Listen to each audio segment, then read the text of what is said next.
right, guys, welcome to another episode of Past the Rock podcast.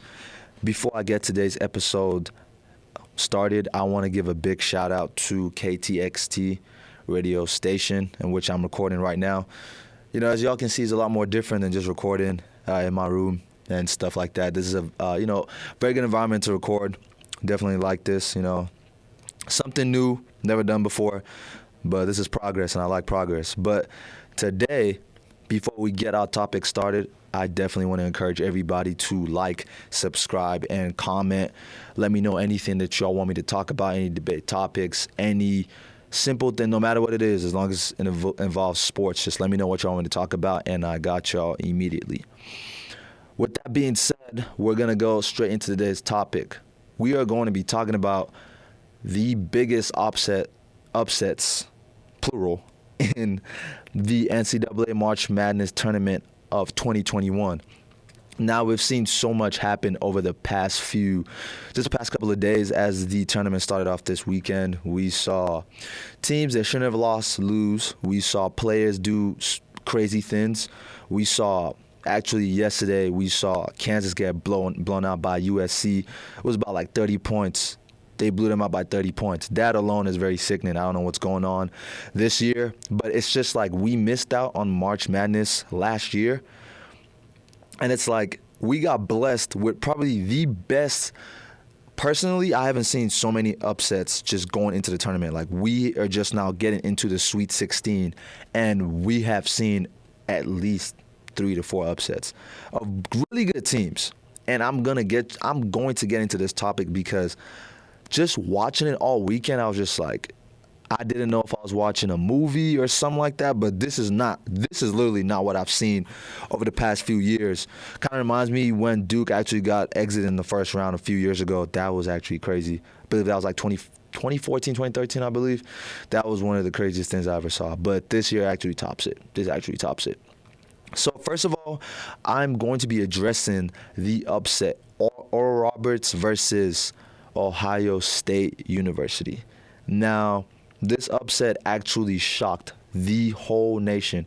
And if it didn't shock the whole nation, it definitely shocked me, because Ohio State being a number 2 seed, being a number 2 seed in that area, you expect them to be able to dominate Oral Roberts, which is a number 15 seed. Like that, and everyone's bracket is probably a definite win. Nobody expects Oral Roberts to beat Ohio State in literally the first round of March Madness. That is not something that you see happen. That is actually something crazy that I was just very shocked by. So, concerning this game, they beat Ohio State. Oral Roberts beat Ohio State by 3 points, 75-72. Now, looking at the game, it wasn't even like Ohio State played bad basketball, you wouldn't say, at least on the offensive side.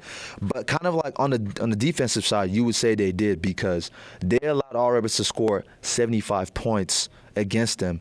A 15 seed and a 2 seed. Ohio State was ranked top 10. They had, so much on their side, so much in their favor.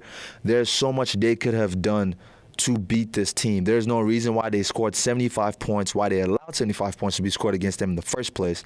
That's my biggest takeaway from this whole thing. So with that happening, looking at everything and watching the game, it just seemed to me like Ohio State was not necessarily prepared for the type of team they were playing.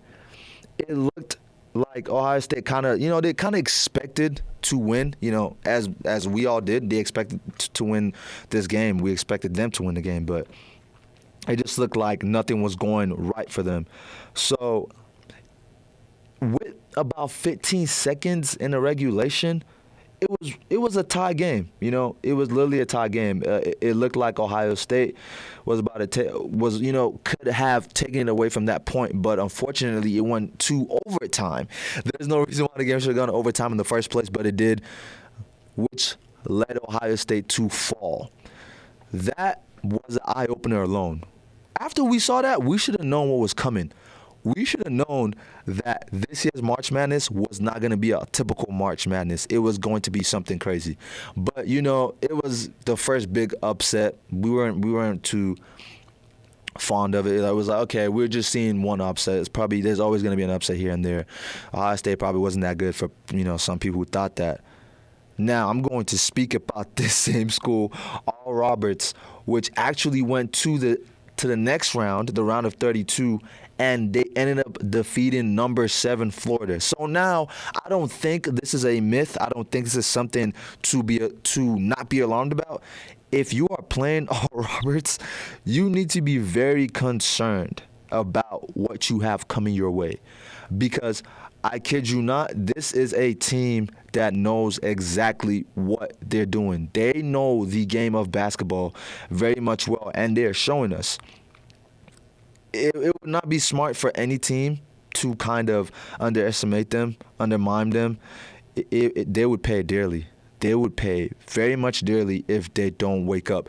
So now, scheduled to play Oral Roberts next is Arkansas. Unfortunately, Texas Tech lost to Arkansas a couple of days ago. Hurt me very much so. And what hurt me the most is not the fact that we lost to them, because we're a 6 seed, they're a 3 seed.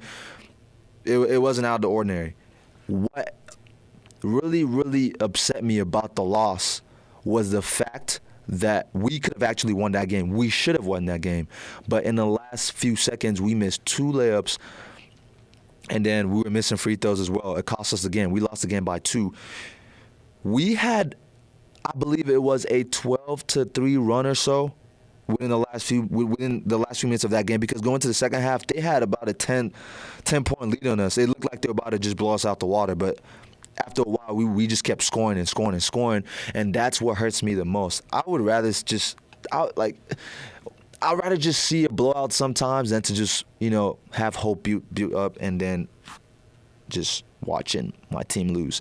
But regardless, I definitely applaud the men of Texas Tech basketball. They did their thing. They played a great game of basketball. They showed out. They showed that they were a tough team, but unfortunately, things happen. Teams lose, teams fail in certain aspects. But I'm definitely excited to see who returns to the team and see what the team has going for them. Matt McClung definitely had a good year. I wouldn't say he was overestimated or anything like that. I think he actually had a very good year, and he showed us that he's a talented kid. Now it's just time to see if he's going to stay at Texas Tech, if he's going to go to the G League, or if he's going to go to the NBA draft. No one actually knows what's going to happen.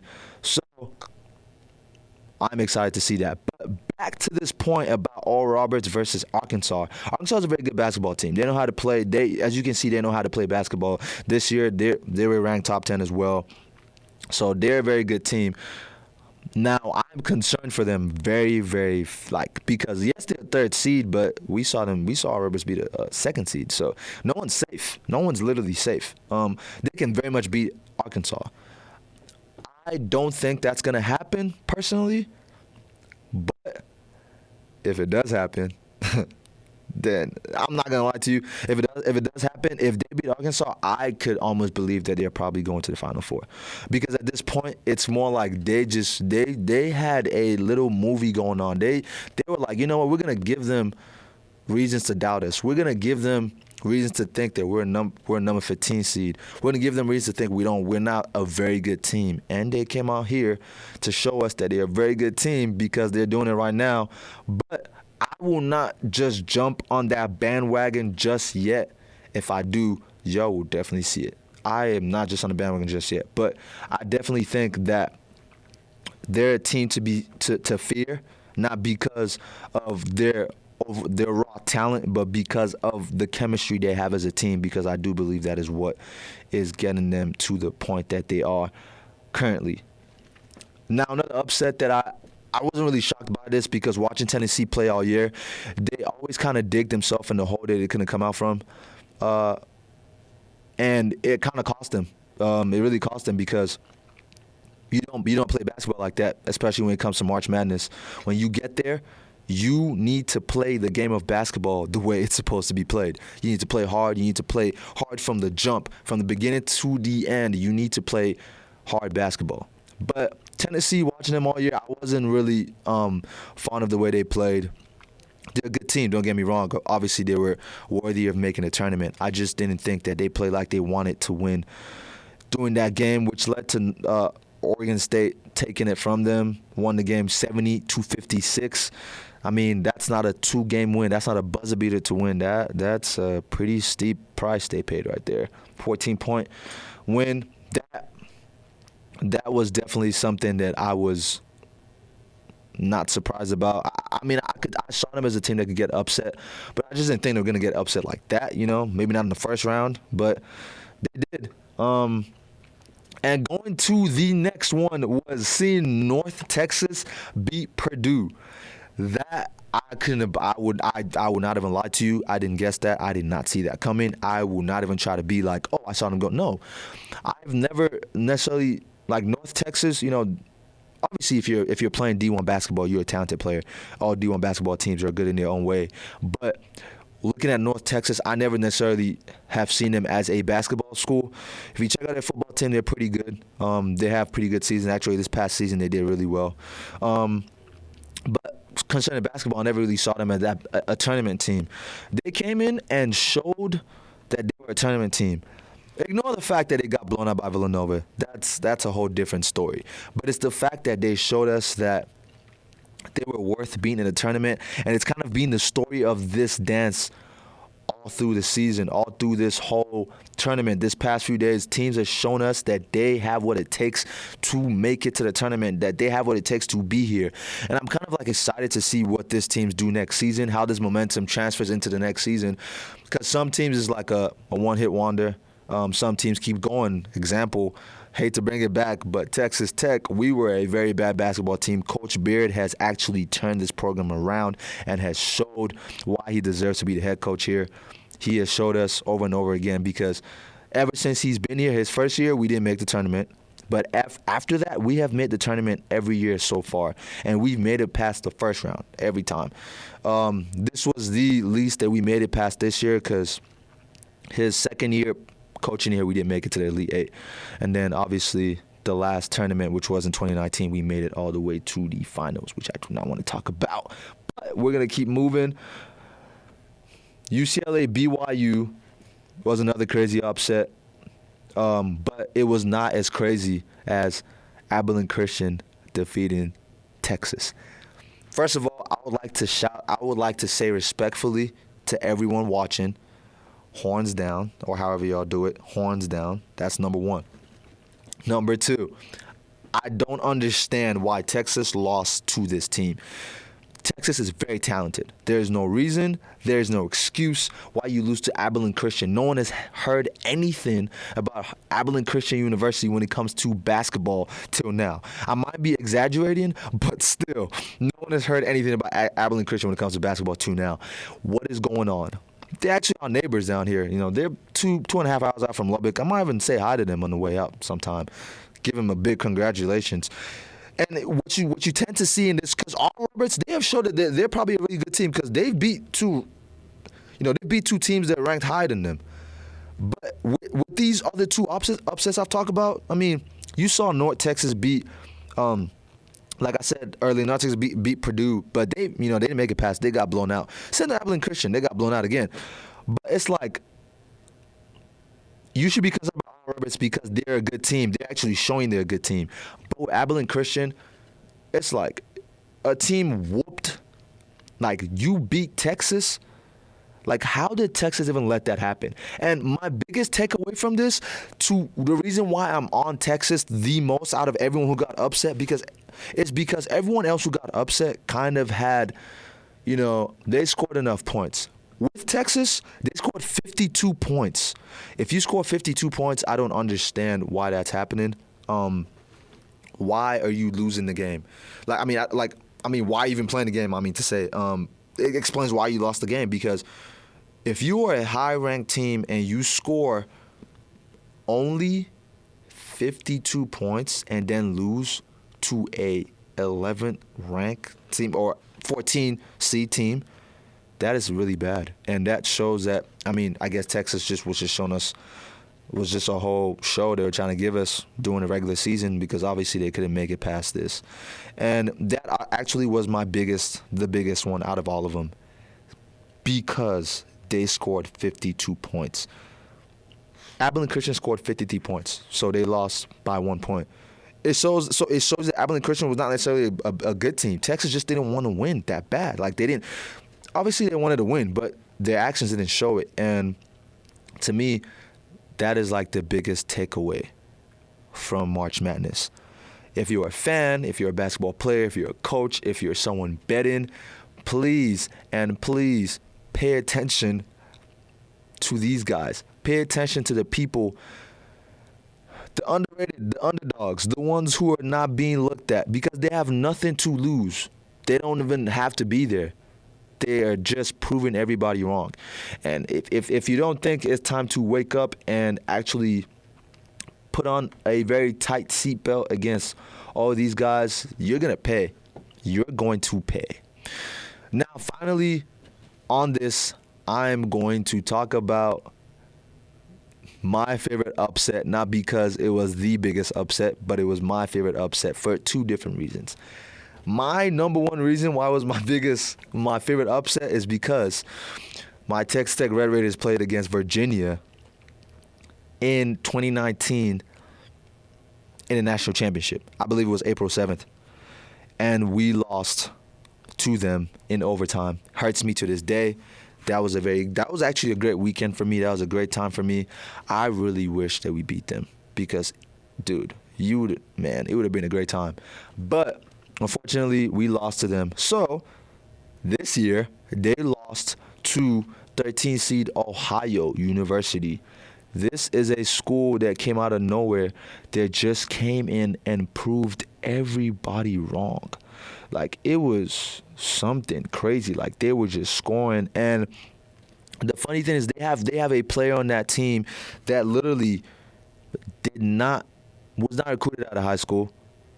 He was nowhere near being ranked. He made his own highlight tape to get recruited by Ohio, and he showed out in the game.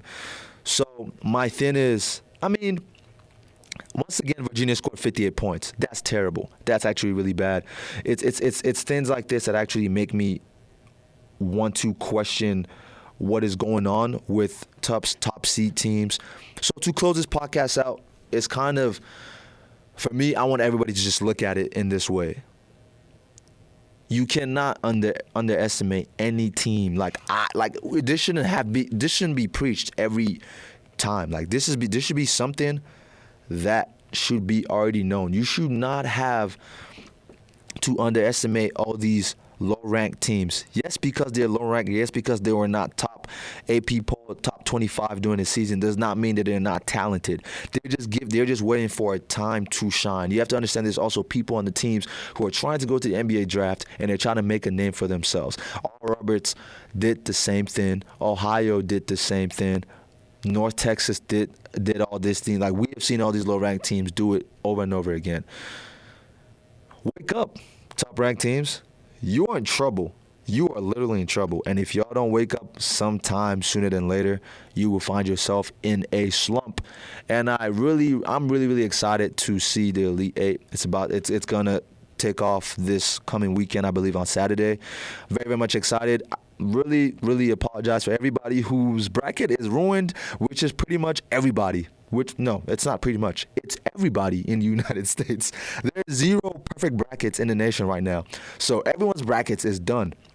My only hope right now is Baylor and Michigan. And I really hope they come through for me, because if they don't win, then my brackets is just all the way done. But I believe in Baylor. Baylor's a very good basketball team. They played the game of basketball very well. I think they're very talented. I definitely think they could make it to the Final Four, even to the final, and they could definitely win the chip of the year. So, really big shout out to all those who are in the same, to everybody in the nation who are in the same place that I am right now.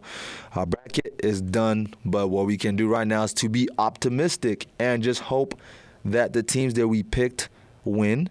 And for those whose brackets are all the way done because the two teams that they picked to be in the finals are gone, really apologize. I hold a dear place in my heart for y'all. Unfortunately, y'all do not get any type of attention from the brackets, the March Madness app. But with that being said, guys, that brings us to a close on today's episode. Like I said earlier, big shout out to KTXT for letting me record here at the station. Actually, y'all will see me here a lot more often. I will still have my own, recording space here and there, but y'all will see me here a lot more often. Very great place to record, so I definitely give a shout out to the radio station. With that being said, guys, make sure y'all like, subscribe, comment, and like I said, suggest any debate topics or if you have anybody that you want me to interview. But just make sure if you want me to interview some big athlete, you have a way for me to get to them. Just keep that in mind. But if y'all want to talk about any topics or anything, just let me know.